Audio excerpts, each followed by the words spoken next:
Hello' ভিউৱাৰ্ছসকল, স্বাগত জনাইছোঁ আপোনালোকক এমডি আছামিজ টিভি এটা নতুন খণ্ডলৈ। এই খণ্ডটোত মই আপোনালোকৰ বাবে 3টা টিপছ লৈ আহিছোঁ, যি 3টা টিপছ আপোনালোকে জনাটো অত্যন্ত দৰকাৰী।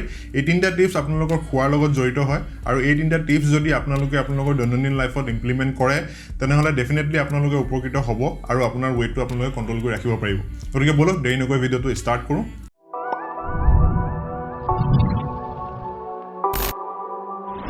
মই সকলোকৈ প্ৰথম টিপছটো হৈছে যে প্ৰচেছ ফুড এভইড কৰা আৰু নেচাৰেল ফুডটো খোৱা।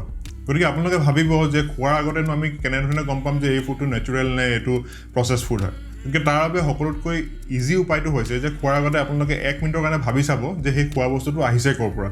যদি সেইটো কোনোবা গছৰ পৰা ছিঙি অনা হৈছে বা কোনোবা খেতিৰ পৰা আহিছে তেতিয়াহ'লে সেইটো হৈছে নেচাৰেল ফুড। কিন্তু যদি সেইটো কোনোবা ফেক্টৰীৰ পৰা আহিছে তেতিয়াহ'লে সেইটো হৈছে প্ৰচেছ ফুড। ধৰি লওক আপোনালোকে চাওমিন খাইছে, এতিয়া চাওমিনটো ক'ৰবাৰ গছতটো নালাগে বা কোনোবাইটো খেতি নকৰে, সেইটো কোনোবা ফেক্টৰীৰ পৰা প্ৰচেছ হৈ আহে, গতিকে সেইটো হৈছে এটা প্ৰচেছ ফুড। কিন্তু তাৰ বিপৰীতে যদি আপুনি নেচাৰেল ফুডবোৰ চাই, যেনে ভেজিটেবলছ, শাক পাচলি, সেইবোৰ ক'ৰ পৰা আহে, খেতিৰ পৰা আহে, সেইবোৰ কোনোবাই ফেক্টৰীত প্ৰচেছ নকৰে, হয়নে?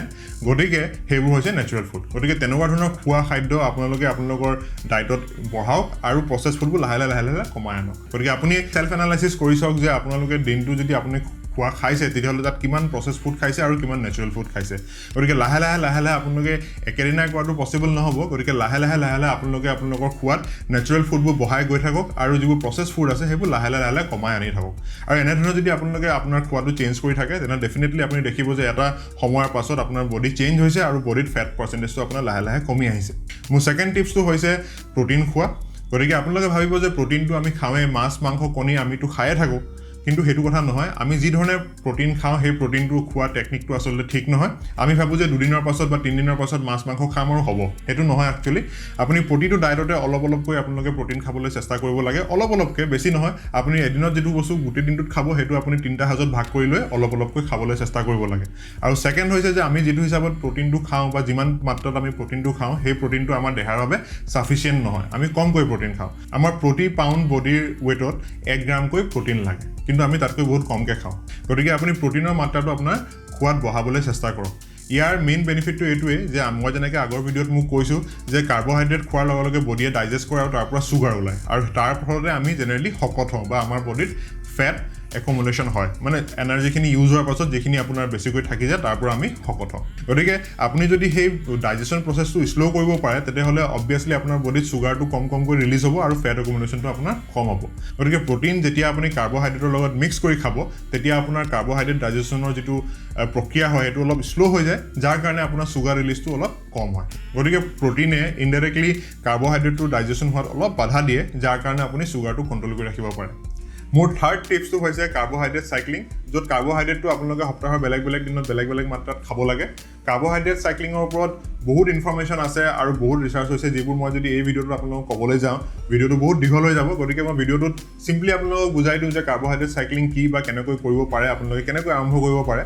কাৰ্বহাইড্ৰেট চাইক্লিংটো বেছিকেলি আপোনালোকৰ গোটেই সপ্তাহটোত আপোনালোকে কাৰ্বহাইড্ৰেটটো কম বেছি পৰিমাণে খাব লাগে। ইয়াৰ পিছৰ যিটো লজিক সেইটো লজিকটোনো কি? আপুনি ভাবি চাব যে আপোনাৰ বডিয়ে কি কৰে, আপোনাৰ লাইফষ্টাইলৰ লগত এডাপ্ট হয়। আপুনি যদি ডেইলি আপুনি 2টা বজাত বা 3টা বজাত যদি খোৱা খাবলৈ লয়, দেখিব আপোনাৰ 3টা বজাতে ভোক লাগিছে। তাৰপাছত যদি আপোনালোকে সেই 3টা বজাত টাইমটো চেঞ্জ কৰি যদি 2টা বজাত খাবলৈ লয়, দেখিব দুদিনমানৰ পাছত আকৌ আপোনাৰ 2টা বজাত ভোক লাগিবলৈ লৈছে। গতিকে ইয়াৰ পৰা আপুনি কি বুজি পাব? ইয়াৰ পৰা এটা কথা বুজি পাব যে আপোনাৰ যিটো লাইফষ্টাইল সেই লাইফষ্টাইলটোৰ লগত আপোনাৰ বডিটোৱে এডাপ্ট হ'বলৈ বিচাৰে, হয়নে?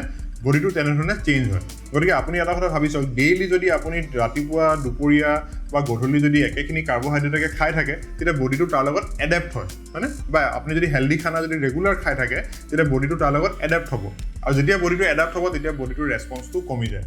গতিকে সেই এডাপ্টেশ্যনটো আপোনালোকে চেঞ্জ কৰি ৰাখিবৰ বাবে আপোনালোকে কাৰ্বহাইড্ৰেটটো বডিত মানে আপ ডাউন কৰি থাকিব লাগিব। কিন্তু বহুতে কি কৰে যে ডাইটিং কৰে, মানে কাৰ্বহাইড্ৰেটটো একেবাৰে নাখায়। গতিকে সেইটো হেল্ডি নহয়, কাৰণ আপোনাৰ বডিত এনাৰ্জি লাগিবই। আপোনাৰ যে আপুনি চকুৱে চাই আছে, কাণেৰে শুনিছে, বা আপোনাৰ বডিত ব্ৰেইনটো যে চলি আছে, আপোনাৰ হাৰ্টখন যে বিট কৰি আছে, গতিকে এই সকলোবোৰ ক্ষেত্ৰত এনাৰ্জি দৰকাৰ হয়, আৰু এনাৰ্জিৰ মেইন চ'ৰ্চ হৈছে কাৰ্বহাইড্ৰেট। গতিকে কাৰ্বহাইড্ৰেটটো আপোনালোকে খাব লাগিব। আপোনালোকে যদি ডাইটিং কৰি থাকে, একেবাৰে যদি কাৰ্বহাইড্ৰেটটো এৰি দিয়ে, সেইটো হেল্ডি নহয় আৰু এটা সময়ৰ পাছত আপোনালোকৰ বেমাৰে দেখা দিব। গতিকে আপোনালোকে কাৰ্বছটো খাব লাগিব, কিন্তু আকৌ এটা কথা ঠিক যে কাৰ্বছটো যদি বেছিকৈ খায় আকৌ আপোনাৰ ফেট হ'ব।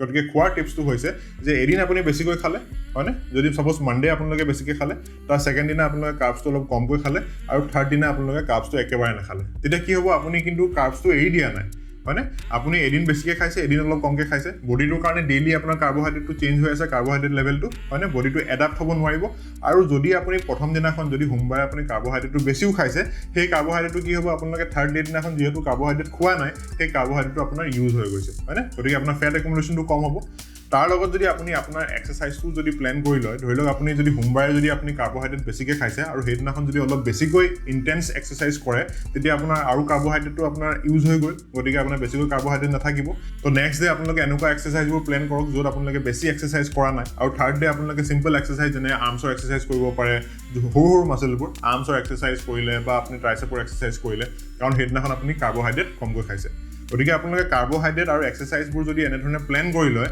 আপুনি দেখিব যে আপোনাৰ বডিত ফেট একুমুলেশ্যনটো কম হ'ব গতিকে আশা কৰোঁ যে এই তিনিটা টিপছ আপোনালোকৰ বাবে হেল্পফুল হ'ল আৰু ভিডিঅ'টোৰ পৰা আপোনালোকে কিবা এটা শিকিব পাৰিলে যদি এই ভিডিঅ'টো চাই আপোনালোকৰ ভাল লাগিলে ভিডিঅ'টো শ্বেয়াৰ কৰক লাইক কৰক আৰু আমাৰ চেনেলটো যদি এতিয়ালৈকে ছাবস্ক্ৰাইব কৰা নাই তেনেহ'লে ছাবস্ক্ৰাইব কৰি লওক আৰু লগতে থকা বেল আইকনটো প্ৰেছ কৰি দিয়ক যাতে আহিবলগীয়া সকলো ভিডিঅ' নটিফিকেশ্যন পাই থাকে আজিলৈ ইমানতে সামৰিছোঁ আকৌ লগ পাম এটা নতুন ভিডিঅ'ত এটা নতুন টপিকৰ সৈতে বাই বাই